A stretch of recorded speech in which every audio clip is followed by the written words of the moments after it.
तैमूर हसन लिखते हैं, मुझको कहानियां ना सुना, शहर को बचा, बातों से मेरा दिल ना लुभा, शहर को बचा, मेरे तहफ़्फ़ुज़ात हिफाजत से हैं जुड़े, मेरे तहफ़्फ़ुज़ात मिटा, शहर को बचा। तो इसलिए है शहर का हाकिम कि शहर है, इसकी बका में तेरी बका, शहर को बचा।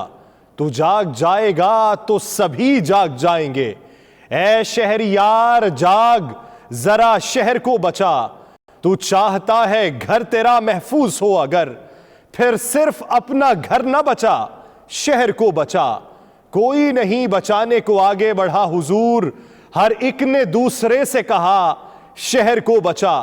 लगता है लोग अब ना बचा पाएंगे इसे, अल्लाह मदद को तू मेरी आ, शहर को बचा। तारीख दिन लिखेगा तैमूर ये जरूर, एक शख्स था जो कहता रहा, शहर को बचा। नाज़रीन, मैं हूं यासिर रशीद और आप मेरा व्लॉग देख रहे हैं। नाज़रीन, इस व्लॉग में बहुत मोहतात तरीके से गुफ्तगू करूंगा। ये किसी शख्सियत के बारे में नहीं, किसी इदारे के बारे में नहीं, बल्कि मेरे मुमलकत खुदादाद पाकिस्तान के बारे में है। ये पाकिस्तान की सालमियत के बारे में है, पाकिस्तान के तशख़्ख़ुस के बारे में है। और पाकिस्तान का तशख़्ख़ुस अगर कोई मजरूह करना चाहता है तो उसका एहतसाब होना चाहिए। बुनियादी तौर पे हमें कुली तौर पे एक पैगाम देने की ज़रूरत है कि हम हैं जो मुमलिकत खुदादाद पाकिस्तान को बचाएंगे। मेरी तनकीद का मकसद हरगिज़ ये नहीं होता कि मैं किसी की तज़हीक कर रहा हूँ, बल्कि उसको अपने उसूलो ज़वाबित याद करवाना मकसूद होता है और उसको उसका अहद याद करवाना मकसूद होता है कि जो उसने बरसरे इक़्तिदार आते हुए लिया था। नाज़रीन, शाहिद मिर्तला साहब ने जनरल रिटायर्ड बाजवा साहब से मुलाकात का अहवाल बयान किया है, जिसकी दूसरी किस्त जारी हुई। पहली किस्त से सारे लोग बखूबी वाकिफ हैं, बहुत वायरल हुआ और बहुत सारे लोगों ने सुना भी कि जनरल बाजवा साहब से उनकी क्या गुफ्तगू हुई। फिर एक वेबसाइट के ऊपर उसको शाया किया गया। जब शाया किया गया, लोगों ने बातचीत की और उसके बाद उसमें तरमीम कर दी गई। जनरल बाजवा साहब ने उसकी तरदीद की। किसी सहाफ़ी ने कहा कि जनरल बाजवा साहब तरदीद कर रहे हैं, लेकिन शाहिद मिर्तला साहब ने आके खुद कह दिया कि मैंने उनसे बातें की हैं और उन्होंने मुझे ये जवाब दिया है, लेकिन सियाक व सबाक से हट के किसी वेबसाइट ने उसको नशर कर दिया। आज उस किस्त का दूसरा हिस्सा जारी हुआ। शाहिद मिर्तला साहब कहते हैं कि मैंने जनरल बाजवा से सवाल पूछा कि क्या शहबाज शरीफ ने वजारत उज़्मा से इस्तीफा देने का फैसला कर लिया था। तब की बात है कि जब PDM की 13 इत्तेहादी जमातें बरसरे इक़्तिदार आई ये कह के कि हम आएंगे, कुछ तरामीम करेंगे और जनरल इलेक्शन में चले जाएंगे। इस पर शाहिद मिर्तला साहब की जानिब से सवाल किया गया। जनरल रिटायर्ड कमर जावेद बाजवा ने जवाब दिया कि जब 10 अप्रैल को इमरान खान के खिलाफ तहरीक अदम एतमाद कामयाब हो गई तो उसके बाद शहबाज शरीफ से मैं मिलने गया। उनसे पूछा कि आपका हुकूमत करने का क्या प्लान है, तो वज़ीर आज़म शहबाज शरीफ ने कहा कि 2-3 कवानीन बनाकर 4-6 हफ्तों में इलेक्शन का ऐलान कर देंगे। मैं भी यही चाहता था कि इंतखाबात हों और अगली हुकूमत फ्रेश मैंडेट के साथ फैसला करे, लेकिन फिर हमारे एजेंसी के लोगों की बात हुई तो मौलाना फजलुर रहमान और आसिफ अली जरदारी दोनों ये चाहते थे कि हुकूमत 1.5 साल पूरा करे। इसके अलावा 10 अप्रैल के बाद जनरल रिटायर्ड फैज ने मुझे मुसलसल 2 चीजें कहना शुरू कर दी थी। एक ये कि आप इलेक्शन करवा के जाएं, दूसरा पाकिस्तान तहरीक इंसाफ के चेयरमैन इमरान खान आपसे मिलना चाहते हैं, उनसे मुलाकात कर लें। वो जनरल रिटायर्ड बाजवा ये कहते हैं कि 9 मई को शहबाज शरीफ और मलिक अहमद खान मेरे घर आए और कहा कि हमने इलेक्शन करवाने का फैसला किया है। मलिक अहमद खान कहने लगे कि मैंने इलेक्शन कमीशन के साथ बात की है, इलेक्शन कमीशन मरदमशुमारी और हल्का बंदियां 5 अगस्त तक मुकम्मल कर लेगा। हुकूमत ने फैसला किया है कि अगर हम बजट नहीं देते तो 5 सितंबर को इलेक्शन करवा दिए जाएं और अगर बजट पेश करना पड़ा तो हम 5 अक्टूबर को इलेक्शन करवाने के लिए तैयार हैं। यूं इलेक्शन की तारीख का फैसला होगा। यह गुज़श्ता बरस की बात हो रही है और उनका कहना है कि पाकिस्तान तहरीक इंसाफ को भी इस फैसले से आगाह कर दिया गया। वो तब की बात कर रहे हैं जब पाकिस्तान तहरीक इंसाफ ये मुतालिबा रख रही थी कि हमारे खिलाफ बैरूनी साजिश हुई है। उनका ये कहना था कि पाकिस्तान तहरीक इंसाफ को कहा गया कि आप लॉन्ग मार्च का ऐलान ना करें। हमें भी ये पता है कि पाकिस्तान तहरीक इंसाफ ने लॉन्ग मार्च के ऐलान में पसोपेश का मुजाहिरा किया था। शायद उसकी हकीकत यही है कि उन्हें किसी तरफ से इशारा था कि शायद इंतखाबात हो जाएंगे। जनरल रिटायर्ड बाजवा कहते हैं कि उसके बाद शहबाज शरीफ लंदन चले गए। 19 मई को मलिक अहमद खान मेरे घर दोबारा आए। उन्होंने बताया कि नवाज शरीफ ने फैसला किया है कि हम इलेक्शन करवा रहे हैं और कल शहबाज शरीफ इस्तीफा दे देंगे। अब ये तो जनरल रिटायर्ड बाजवा साहब कह रहे हैं, लेकिन हमें मंजरनामा ऐसा कोई भी दिखाई नहीं देता था। शहबाज शरीफ ने इरफान सिद्दीकी से इख्तितामी तकरीर भी लिखवा ली थी, यह भी बाजवा साहब ने कहा। उनका मजीद कहना था कि शहबाज शरीफ ने 20 मई को इस्तीफा देना था।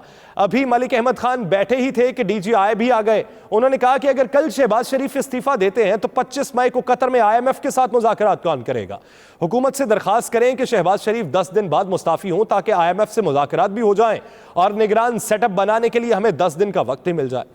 अगर DGI ने यह बात की तो उसका मकसद यह है कि मुल्क के अंदर सियासी इस्तेहकाम किसी तरीके से लाना कि जिससे IMF को अपनी तरफ रागिब किया जा सकता था।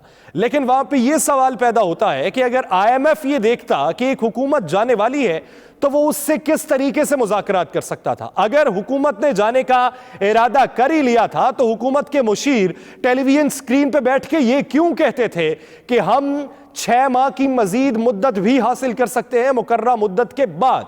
अगर उनका जाने का इरादा ही था तो वो पाकिस्तान तहरीके इंसाफ के मुतालिबात पे कोई मुस्बत जेस्चर क्यों नहीं दे रहे थे। ये एक अलग मामला है। अभी जनरल साहब की बात को आगे बढ़ाते हैं। बाजवा साहब कहते हैं कि मलिक अहमद ने जवाब दिया कि मियां नवाज शरीफ फैसला कर चुके हैं कि कल शहबाज शरीफ मुस्ताफी होंगे, तो इस सिलसिले में मैं उनसे बात नहीं कर सकता, बेहतर है कि आप बात करें। तो बाजवा साहब कहते हैं कि मैंने फिर जिम्मेदारी लगाई किसी हाई ऑफिशियल की कि जाएं नवाज शरीफ साहब से दरखास्त करें कि वो 10 दिन हमें दें। तो उन्होंने जाके नवाज शरीफ से बात की और उनको 10 दिन बाद मुस्ताफी होने पर मना लिया। यही बात DGI ने शाह महमूद कुरैशी, परवेज खटक और असद उमर को बता दी और कहा कि आप लॉन्ग मार्च का ऐलान मत करें। लेकिन इन तीनों अहबाब ने कहा कि इमरान खान नहीं मान रहे। 20 मई को मुल्तान में इमरान खान का जलसा था, बहरहाल उन्होंने लॉन्ग मार्च का ऐलान नहीं किया।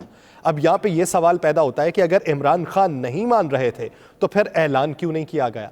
उसके बाद हाई ऑफिशियल कहते हैं कि बड़ी मुश्किल से ऐलान करने से रोका और इमरान खान फौरी इलेक्शन का ऐलान चाहते थे। 22 मई को इमरान खान ने पेशावर में प्रेस कॉन्फ्रेंस रख ली और फिर शाह महमूद, असद उमर और परवेज खटक से बात की कि आप सिर्फ 10 दिन इंतजार कर लें, IMF के साथ मुज़ाकरात और निगरान सेटअप के लिए हमें 10 दिन दे दें। उन्होंने कहा कि इमरान खान नहीं मान रहे। फिर वही बात दोहराई गई और पैगाम भिजवाया कि आप ऐलान करने से रोकें। शाह महमूद कुरैशी ने इमरान खान को बताया कि वो बात करना चाहते हैं, लेकिन इमरान खान साहब ने बात करने से इनकार कर दिया, जिसके मनाजर टीवी स्क्रीन पर भी दिखाए गए। और बाजवा साहब का कहना था कि मेरी तरफ से लॉन्ग मार्च रुकवाने की ये आखिरी कोशिश थी। यानी बाजवा साहब ये कह रहे हैं कि वो सियासी मामलात में उन्होंने इंटरफेयर किया। ये शाहिद मेतला साहब जो तहरीर कर रहे हैं उनके मुताबिक बाजवा साहब ने उनको कहा है। उसके बाद बात आगे बढ़ती है।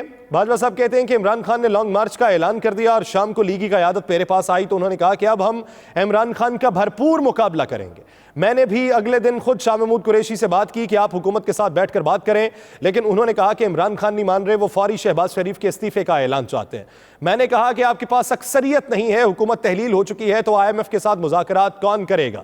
जनरल बाजवा के पास इस गुफ्तगू की ऑडियो भी मौजूद है। ये शाहिद मेतला साहब लिख रहे हैं, तो हो सकता है कि उन्हें बाजवा साहब ने बताया हो।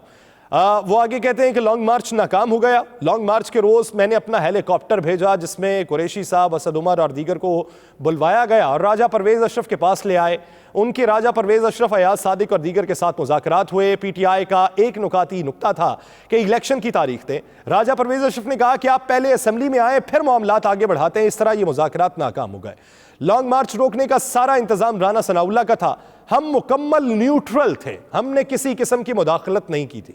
बाजवा साहब एक तरफ ये बात कर रहे हैं शाहिद मेतला साहब के मुताबिक कि वो ये कह रहे हैं कि आप अभी ना करें, आप ये कर लें, आप वो कर लें, आप लॉन्ग मार्च को मुलतवी कर दें। उधर कह रहे हैं मुस्ताफी ना हो, आप 10 दिन और रुक जाएं। और अभी वो कह रहे हैं कि हम न्यूट्रल थे। राना सनाउल्लाह लॉन्ग मार्च रोकने में कामयाब हो चुके थे। मैंने पूछा कि 17 जुलाई के, ये शाहिद मेतला साहब लिख रहे हैं कि मैंने पूछा कि 17 जुलाई के इलेक्शन आपने PTI को जितवाए थे। उन्होंने कहा कि नहीं, बिल्कुल कोई मुदाखलत नहीं की थी। फरवरी 2021 के बाद किसी एक इलेक्शन में भी मामूली गड़बड़ नहीं की गई। आजकल वैसे भी इलेक्शन के दिन गड़बड़ नहीं होती, इलेक्शन से पहले मैनेजमेंट होती है। इमरान खान मकबूलियत से इलेक्शन जीते, नून लीग के हारने की सबसे बड़ी वजह PTI के मुनहरिफ लोगों को टिकट्स देना था। दोपहर के खाने की मेज पर मैंने फिर सवाल किया। मेतला साहब लिख रहे हैं कि 63A वाला फैसला जस्टिस उमर अता बंदियाल से आपने करवाया था। जनरल बाजवा ने कहा कि यह फैसला मैंने नहीं करवाया था। उमर अता बंदियाल एक कमजोर शख्स हैं, दबाव बर्दाश्त नहीं कर सकते। अब इधर सिटिंग चीफ जस्टिस के ऊपर बात हो रही है। और सिटिंग जजेस का भी हवाला दिया गया। उनका मजीद कहना था कि जस्टिस एजाजुल एहसन और जस्टिस मुनीब जस्टिस उमर अता बंदियाल पर गालिब आ गए। यह फैसला इन दोनों ने करवाया। जस्टिस मुनीब ने फैसला लिखा, यह फैसला गलत है, खिलाफ आइन है। सुप्रीम कोर्ट के इस फैसले की वजह से बहुत बर्बादी हुई और मुल्क में आज तक अदम इस्तेहकाम है। खासतौर पर पंजाब में इन जजेस को भी पता है कि यह फैसला गलत है। वो फैसला रिवर्स भी करना चाहते हैं, लेकिन उनको समझ नहीं आ रही कि इसको किस तरह से रिवर्स करें। अब इधर भी तजादात बहुत से खुल के सामने आते हैं। मिथला साहब की अगर वाकई मुलाकात हुई है और बाजवा साहब ने मिन्नुअन यही बातें की हैं, तो फिर सवाल ये पैदा होता है कि अगर वो ये समझते थे कि ये फैसला खिलाफ था, तो फिर हुकूमत में होते हुए इमरान खान साहब के साथ उनकी अंडरस्टैंडिंग बहुत ज्यादा थी। अगर वो ये समझते थे कि नवाज शरीफ साहब के साथ गलत हुआ है, तो फिर वो जो बातें गर्दिश हो रही हैं कि नवाज शरीफ साहब को निकलवाने में उनका किरदार था, तो मरियम नवाज उनके ऊपर कीचड़ क्यों उछाल रही हैं? मिथला साहब ये भी कहते हैं कि मैंने सवाल किया कि सुप्रीम कोर्ट में तहरीक इंसाफ के हामी जज भी हैं, और क्या सुप्रीम कोर्ट के जजेस के खानदान भी तहरीक इंसाफ के हामी हैं और उनके फैसलों पर असरअंदाज होते हैं? तो उनका जवाब में कहना था कि बिल्कुल ऐसा ही है। कुछ जजेस पीटीआई के हामी हैं, जजेस की बेगमात और उनके खानदान के दीगर अफराद तहरीक इंसाफ को पसंद करते हैं, ये भी जजेस के फैसलों पर असरअंदाज होते हैं। हमारे मुल्क में जज बहुत डरपोक है, बहुत डर डर के फैसले करते हैं, टिकटॉक से डर के फैसले करते हैं। तहरीक इंसाफ के हक में भी जज डर के फैसले कर देते हैं। टिकटॉक पे बेइज्जती वायरल होती है तो दबाव बढ़ जाता है। अब इसके ऊपर आपने पूरी की पूरी अदलिया को रगेड़ दिया। आप सिटिंग जजेस के ऊपर बातें कर रहे हैं कि ये डर डर के फैसला करते हैं। दुनिया भर के अंदर निजाम इंसाफ को लेकर बहुत सी बातें हो रही हैं, और ऐसे वक्त में इस तरह का शोशा उठा दिया जाना, यह बुनियादी तौर पर पाकिस्तान की इस्टेब्लिशमेंट को भी, पाकिस्तान की अदलिया को भी, पाकिस्तान की पार्लियामेंट को भी इस बात के मुतरादिफ लाना है कि यहां पर कोई भी कानून नहीं है, कोई भी आइन नहीं है, कुछ शख्सियात की मंशा के ऊपर मुल्क को चलाया जाता है। अगर इसमें हकीकत है ये जो बातें की गई हैं। फिर मिथला साहब कहते हैं कि मैंने सवाल किया कि इमरान खान को बनी गाला केस में नाअहली से आपने बचाया था। उन्होंने जवाब दिया कि एक दिन जनरल फैज मेरे पास आए और उन्होंने कहा कि बनी गाला केस में इमरान खान के कागजात मुकम्मल नहीं है, वो नाअहल हो जाएंगे, तो क्या किया जाए। जस्टिस साकिब निसार भी कहते हैं कि अगर इमरान खान को नाअहल कर दिया तो बाकी कौन बचेगा, मुल्क भी तो चलाना है। मैंने भी कहा कि इमरान खान को नाअहल करते हैं तो वजीर आजम कौन बनेगा। इमरान खान की 40 साल पुरानी रसीदें दस्तयाब नहीं थी, बैंक्स बंद हो चुके थे, इमरान खान नाअहली से बच गए, उसके बदले जहांगीर तरीन को नाअहल कर दिया गया। अब यहां पे वो ये कहते हैं कि इमरान खान की बजाय जहांगीर तरीन की बलि चढ़ाई गई। फिर आगे वो कहते हैं कि मेरा सवाल था कि एस्टैब्लिशमेंट हमजा शहबाज के वज़ीर आला बनने के खिलाफ थी। जनरल बाजवा बोले कि जब हमजा शहबाज वज़ीर आला बने तो मैंने शहबाज शरीफ से सख्त नाराज़गी का इजहार किया था कि आपने अपने बेटे को ही वज़ीर आला बना दिया, आपको पार्टी में कोई और बंदा नहीं मिला। मैंने शहबाज शरीफ की काफ़ी क्लास ली, वो सर झुकाकर सुनते रहे और कुछ नहीं बोले। यहां पर यह पैगाम देने की कोशिश की गई है कि पाकिस्तान की एस्टैब्लिशमेंट जो है वो दबाव बढ़ाती है पार्लियामेंट के ऊपर, और मुल्क का हुक्मरान जो है वो सर झुका के बातें सुनता रहता है। मैं शहबाज शरीफ साहब का बहुत नाकिद हूं, मैं शहबाज शरीफ साहब के तर्ज सियासत से इख्तलाफ भी रखता हूं, लेकिन यह बात अगर इस तरीके से फैलाई जाए और किसी प्रोपेगेंडे के तनाजुर में हो तो कतई तौर पे काबिल कबूल नहीं है। ना तो एस्टैब्लिशमेंट चाहेगी कि पाकिस्तान का तकद्दुस इस तरीके से पामाल हो और बातें उन पे उठें, ना तो पार्लियामेंट चाहेगी कि उसकी कोई तज़हीक हो, ना अपोजिशन चाहेगी कि इरादे कहीं और से जाहिर किए जाएं और उन पे इंप्लीमेंट कर दिए जाएं। ये किस तरीके से पाकिस्तान में माहौल बनाया जा रहा है, ये जिस तरीके की चीजें अब सामने आ रही हैं, मंजर आम पे आ रही है, माजी में तो नहीं हम देखते थे। माजी में लोग बहुत मोहतात रहते थे, अब बबांगे दोहल जो बातें होना शुरू हुई हैं, इसके पीछे कौन खड़ा है, ये गलती किसने की है। अगर इमरान खान साहब ने की है तो उनका एहतसाब होना चाहिए, अगर पार्लियामेंट में बैठे हुए किसी शख्स ने की है तो उसका एहतसाब होना चाहिए, अगर किसी ने घर जाते हुए की है तो उसका एहतसाब होना चाहिए। लेकिन पाकिस्तान को आपने किस नहज पे लाके बैठा दिया। बाजवा साहब आगे क्या कहते हैं, वो कहते हैं कि शहबाज शरीफ जितनी मर्जी सख्त बात कर ले उनको कोई फर्क नहीं पड़ता, कोई जवाब भी नहीं देते। वो जनरल बाजवा कहते हैं कि हमजा शहबाज इंतहाई निकम्मा है, सलमान शहबाज काफी तेज है और बासलाहियत है। ये बात तो मानते हैं कि सलमान शहबाज साहब काफी तेज हैं, क्योंकि कारोबार तो उन्होंने संभाला हुआ है, बाहर तो वो है, सारा कारोबार उनके हाथ में है, केसेस भी ज्यादा उनके ऊपर है। ये बात किसी हद तक मानने के लायक है। शहबाज शरीफ कमजोर वजीर आजम है, उनसे हुकूमत नहीं चल रही और ना वो जरा उनकी बात सुनते हैं, वो जरा उनको घास भी नहीं डालते। बड़े मियाँ आएंगे तो हालात बेहतर हो जाएंगे। अब उनके नजदीक शायद मियाँ नवाज शरीफ साहब हैं, मुल्क की भाग दौड़ संभाल सकते हैं। बेतला साहब कहते हैं मैंने पूछा कि सलमान शहबाज को आपने बाहर भेजा था। जनरल बाजवा ने कहा नहीं, बल्कि मैंने नहीं, जनरल फैज से पूछा था कि सलमान शहबाज बाहर कैसे गया, तो उसने कहा कि मुझे भी नहीं पता चला। जनरल बाजवा कहने लगे कि उसके बाद शहबाज शरीफ को वजारत उज़्मा में मजा आने लगा था। कुछ अरसे बाद जनरल फैज फिर मेरे पास आए और कहा कि इमरान खान से एक दफा मिल लें। मैंने जनरल फैज को कहा कि अच्छा, उन्हें कहें कि मेरे घर आ जाएं। जनरल फैज ने कहा नहीं, आप ऐवान सदर में मिल लें। सदर आरिफ अलवी भी मुझे बार बार इमरान खान से मिलने का कह रहे थे। मैं ऐवान सदर चला गया तो हैरान रह गया कि इमरान खान मुझसे बहुत अच्छे तरीके से मिले, जैसे उनको मुझसे कोई शिकायत नहीं और जैसे कोई गैर मामूली बात ना हुई हो। मेरा ख्याल था कि वो गिला करेंगे, लेकिन वो बिल्कुल नॉर्मल थे। मैं उनकी मुनाफिकत पे हैरान था, क्योंकि वो आवाम में मुझ पर भरपूर तनकीद करते थे। मैंने कहा कि आप मुझे मीर जाफर और मीर सादिक कहते हैं। इमरान खान साफ मुकर गए, कहते मैं नवाज और शहबाज को कहता हूं। फिर कहते हैं कि आप इनकी हुकूमत गिरा दें, इनको घर भेज दें और इलेक्शन करवा दें। मैंने कहा कि आप तो असेंबली में ही नहीं है, हुकूमत 2 सीटों पे खड़ी है, आप असेंबली जाएं, फिर आपको फायदा होगा। तो इमरान खान कहने लगे कि बस आप हुकूमत गिरा दें और इलेक्शन करवाएं। तो मैंने आरिफ अलवी को अंदर बुलाया, जो उससे पहले बाहर बैठे थे, और उन्हें कहा कि इन्हें समझाएं कि कैसे हुकूमत गिरा सकते हैं और हुकूमत खत्म होने का इनको कोई फायदा नहीं होगा जब तक वो असेंबली नहीं जाते। फिर आरिफ अलवी ने उनको भी समझाया। ये मुलाकात बेनतीजा रही और फिर उनका यह भी कहना था, मितला साहब का, कि मैंने पूछा कि क्या आपने इमरान खान को प्ले बॉय कहा था, तो उनका जवाब मैं कहना था कि इमरान खान से जब दूसरी मुलाकात हुई तो मैं बड़े गुस्से में था, क्योंकि वो मुसलसल मेरे बारे में झूठ बोल रहे थे। मैंने इमरान खान को कहा कि आप अपनी जबान पे कंट्रोल करें और अपने झूठों को लगाम दें, वरना मेरे पास भी कहने को बहुत कुछ है, आप झूठ बोलना बंद करें। इमरान खान ने कहा कि आप क्या करेंगे। मैंने कहा कि आप प्ले बॉय नहीं रहे, आपकी वीडियोस भी मौजूद है, अगर जबान बंद ना की तो गिला ना कीजिएगा। अब इस पे वो ये कहते हैं कि इसका तीसरा हिस्सा भी पास मौजूद है। लेकिन ये जो सारी बातें मैं ये करना नहीं चाहता था, इस जबान से अदा नहीं करना चाहता था, किसी के डर में नहीं, बल्कि पाकिस्तान की साख के हवाले से। पाकिस्तानी जो भी है, जो पाकिस्तान का दर्द रखता है और उसका तशख्खुस आगे बढ़ाना चाहता है, मैं ये नहीं कहता फौज के अंदर बहुत अच्छे अफसरान मौजूद हैं, मैं आर्मी चीफ के ऊपर कोई कदगन नहीं लगाता, मैं चीफ जस्टिस के ऊपर कोई कदगन नहीं लगाता। मैं सियासी जमातों को ये याद दिलाना चाहता हूं कि अगर आप किसी के सहारे आएंगे तो फिर आपको इस तरीके की बातें सुनना पड़ेंगी। ये मौजूदा हुकूमत के लिए भी एक बहुत बड़ा पैगाम है। अगर इसमें सच्चाई है तो मौजूदा हुकूमत को जवाब देना चाहिए, शहबाज शरीफ साहब को जवाब देना चाहिए कि वो सर झुका के क्यों बोलते रहे। अगर इसमें सच्चाई नहीं है तो बाजवा साहब बबांगे दोहल इसका ऐलान करें और कहें कि गलत बातें मेरे नाम से मंसूब की गई और इदारे को बदनाम करने की कोशिश की गई।